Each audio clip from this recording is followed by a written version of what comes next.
Hi అండి. వేడి వేడి అన్నంలోకి ఎంతో రుచిగా ఉండే ఎగ్ పులుసు ఎలా తయారు చేయాలో చూద్దాం. ముందుగా కావాల్సినన్ని గుడ్లను కొంచెం ఉప్పు నీళ్లు వేసి కుక్కర్లో ఒక 2 విజిల్లకు ఉడికించుకోవాలండి. తర్వాత వాటిని పక్కన పెట్టుకోవాలి, ఇలా పొట్టు తీసి. ఇప్పుడు ఒక ప్యాన్లో నూనె వేసి అందులో కొంచెం ఉల్లిపాయ అలాగే కరివేపాకు వేసుకొని కొంచెం సేపు ఫ్రై చేసుకోవాలండి. ఇది ఇలా కొంచెం వేగాక అందులో ఒక 1/2 స్పూన్ పసుపు వేసుకోవాలండి.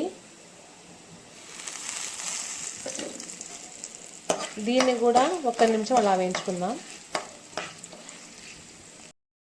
ఇప్పుడు ఇందులో సన్నగా తరిగిన టమోటా ముక్కలు కూడా వేసి ఒక 2 నిమిషాలు, అంటే అది మగ్గేంత వరకు వేపుకోవాలి.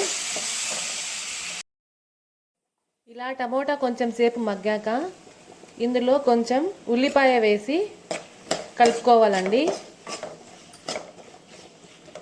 తర్వాత ఇందులో సన్నగా తరిగిన బంగాళాదుంప ముక్కలు కూడా వేసి ఒక 2 నిమిషాల సేపు వేయించుకోవాలి. ఇలాగా ఈ బంగాళాదుంపలు వేయడం వల్ల కూర బాగా ఉంటుందండి, చాలా రుచిగా కూడా వస్తుంది. ఇలా ఇవి వేగేటప్పుడే అందులో మనము రుచికి సరిపడినంత ఉప్పు వేసుకోవాలి. మసాలా కోసం కొంచెం ఎండు కొబ్బరి అలాగే మిరియాలు తీసుకొని ఫస్ట్ గ్రైండ్ చేసుకోవాలండి.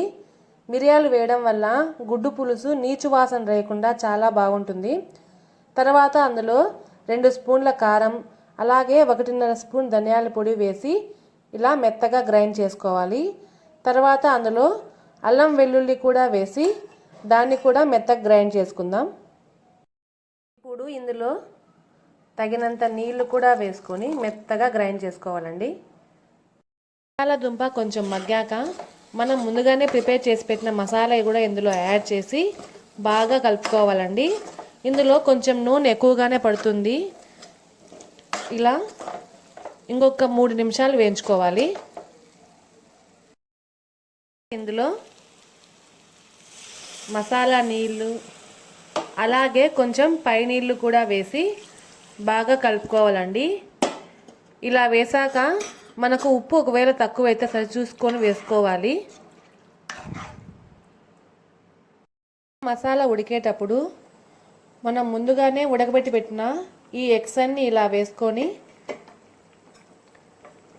మరొక 2 నిమిషాలు ఉడికించుకోవాలండి. ఇలా కొంచెం నీళ్ళు ఎక్కువైనా సరే ఇవి ఉడికేటప్పుడు సరిపోతుంది కూర. ఒక 2 నిమిషాలు ఉడికాక చూద్దామండి. చూసారు కదా, ఇలా తయారవుతుంది కూర. అంతేనండి, వేడి వేడి egg curry ready. Thank you.